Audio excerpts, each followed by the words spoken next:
What up, MVPs? Rico Knows here. Going to talk to you guys about the co-main event of the evening. Rose Namajunas, 14-7, versus Miranda Maverick, 17-5. And some of you guys might be like, yo, Rose is 14-7. Oh, my God. She only wins 66% of her fights. Don't forget, Rose Namajunas only fights the best fighters in the entire damn world. She doesn't fight random people. She doesn't fight scrubs on prelim cards. So let's start with Miranda Maverick. Miranda Maverick is extremely strong. All the hype in the world, 125 pounds. This is her normal weight class. Rose is moving up. Rose has been moving up for a couple years now. She moved up a while ago. But what I'm saying is Miranda lives here. She's got the muscle mass of a 125-pounder. So that's the only thing people are going to talk about when you talk about Miranda Maverick. She has a chance to go out there and be a little vicious. She does. She's very dominant. She's a southpaw fighter. That doesn't really matter because in 23 fights, she's knocked out one person. And she's fought absolute cans. So no, there's no threat for a knockout here. There's not even a threat for submission if you ask me. I'm not even going there. So the only way Miranda Maverick is winning is by points. So if you want her to win, you don't just take her money line. Go pick Miranda Maverick to win by points. Go find out what that payout is. Let's go to the sportsbook and find out. Right here, Miranda Maverick by points is a plus 280. So if you think Miranda Maverick's winning, go that route. One thing I'll tell you about Miranda Maverick, she can't beat elite grapplers, people who are great grapplers and go in there and dominate her. Now, she lost to Macy Barber, but if you ask me, she won that fight. So she beat Macy. I don't show up for main events, Barber. But then she lost to Erin Blanchfield, and it was bad. And everybody kind of got off the hype train because this girl, Erin Blanchfield, showed up and took her lunch money. Now, we know it's not a bad loss. Erin Blanchfield's amazing. But at that time, we didn't know that. At that time, we were like, yo, what's going on? Miranda's the one. I'm like, yo, I even got her name tattooed on me. I was like, yo, it's right here on my forearm. I went and said, yo, Miranda's the one. I'm her biggest fan. Then she goes off and starts winning again, and then she runs into some Canadian chick named Jasmine. Jasmine Jazz the Vicious, and gets rolled up in front of all of us. We're like, yo, she sucks. No, Jasmine Jazz the Vicious is amazing. Okay? But here's the problem I have with this fight.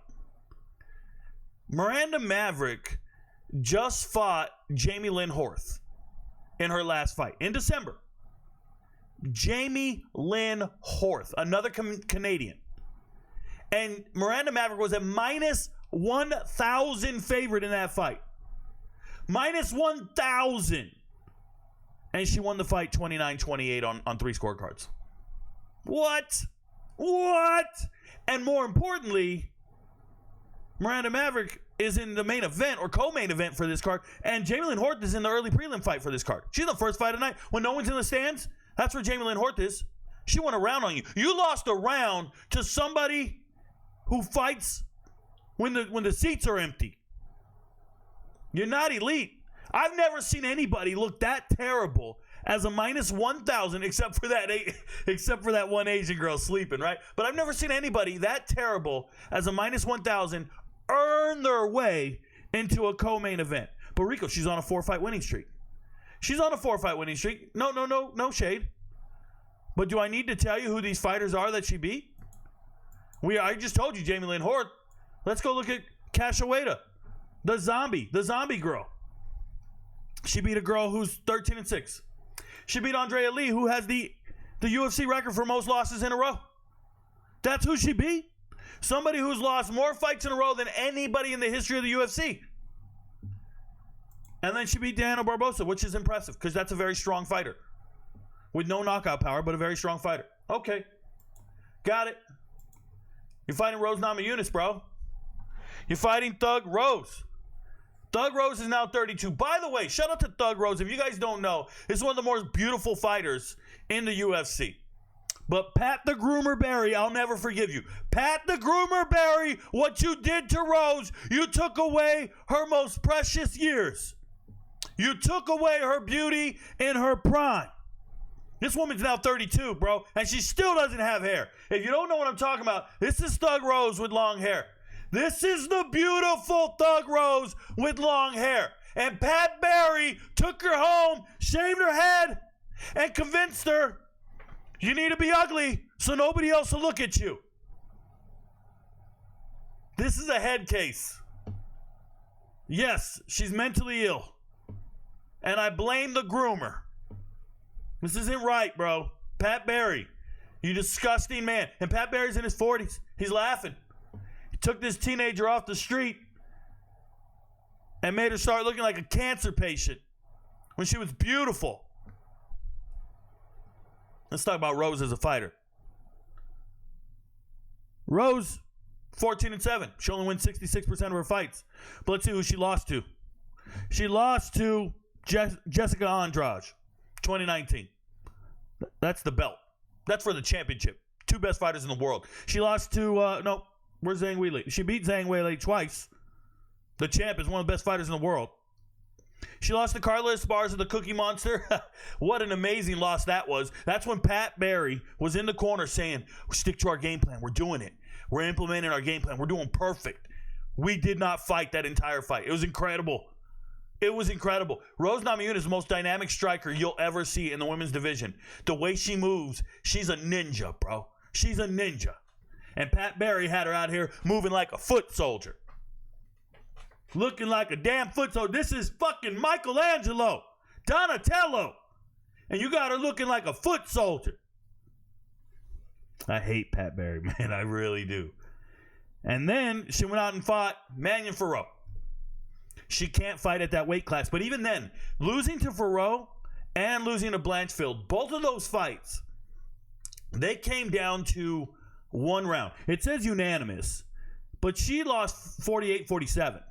And she's used to fighting 25 minutes. She's at 1, 2, 3, 4, 5, 6. Her last 6 fights have all gone the distance. But more importantly, 5 of the 6 are 25-minute long fights.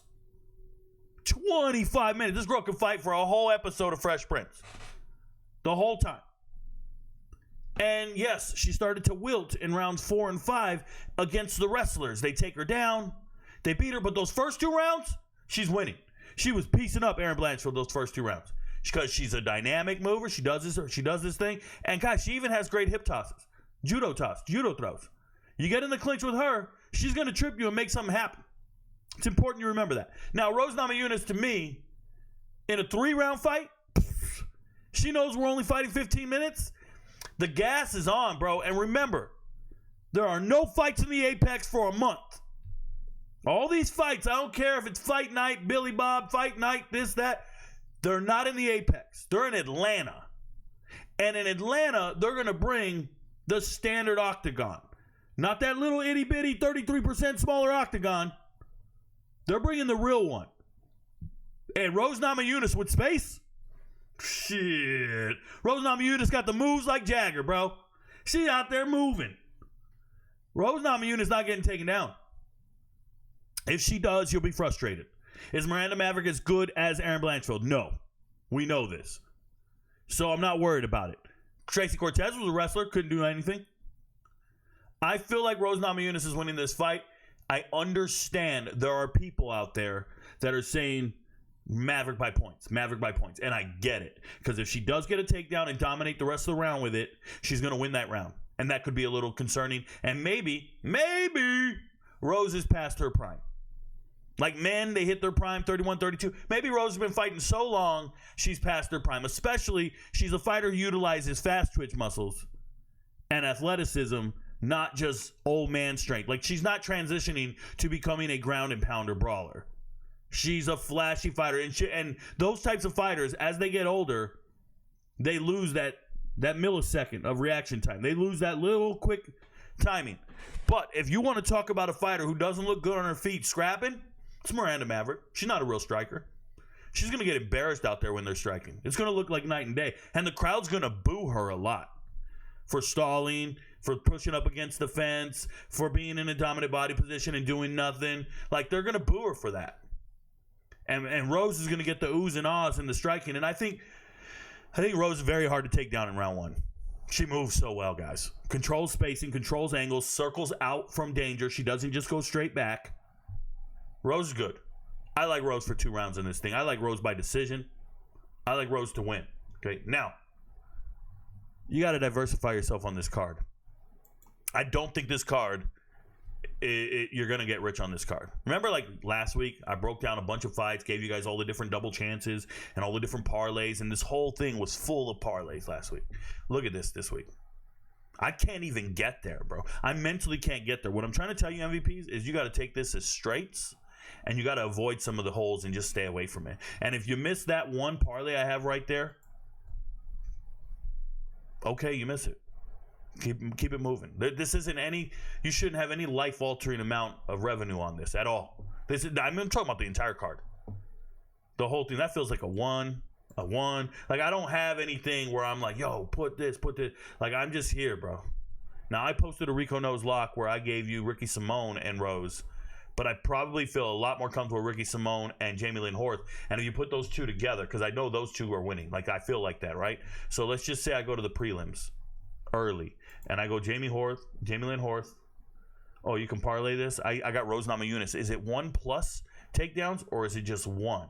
If it's more than 1, I'm still on it. I think Rose is going to get more than 1 takedown. But check this out. If we go here and we go here, it's a minus 248, right? I personally, I'm cool with that at 200. I'm cool with that like that. Like I'm good, man. I'm not trying to get rich on this card. I'm not. I don't feel that way. You guys get what I'm saying, MVPs. Pace yourself, be smart.